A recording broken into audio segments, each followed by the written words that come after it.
சட்டமன்ற அலுவலக திறப்பு விழா. MLA SM. சுகுமாருக்கு சால்வை அணிவித்து மரியாதை.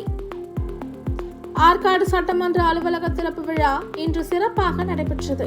இந்நிகழ்வில் ஆற்காடு தொகுதி சட்டமன்ற உறுப்பினர் எஸ்.எம். சுகுமார் அவர்களை மரியாதை நிமித்தமாக சால்வை அணிவித்து கௌரவித்தனர். புதிய சட்டமன்ற அலுவலகத்தை தூய்மை பணியாளர்கள் ரிப்பன் வெட்டி திறந்து வைத்தனர். அவர்களின் சேவையை பாராட்டும் வகையில் சட்டமன்ற உறுப்பினர் எஸ்.எம். சுகுமார் அவர்களுக்கு மரியாதை செலுத்தி நன்றியை தெரிவித்தார். இந்நிகழ்வில் கட்சி நிர்வாகிகள், தொண்டர்கள், ஆதரவாளர்கள் மற்றும் பொதுமக்கள் ஏராளமானோர் கலந்து கொண்டு புதிய அலுவலக திறப்பிற்கு வாழ்த்துக்களை தெரிவித்தனர். மேலும் விழாவில் பங்கேற்ற கட்சி நிர்வாகிகள் மற்றும் பொதுமக்களுக்காக காலை உணவு ஏற்பாடு செய்யப்பட்டிருந்தது.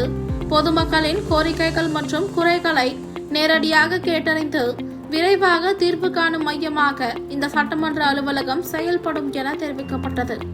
இந்நிகழ்ச்சி முழுவதும் உற்சாகமான சூழலில் நடைபெற்றதுடன் பொதுமக்கள் மற்றும் கட்சி நிர்வாகிகளின் பெரும் வரவேற்பை பெற்றது.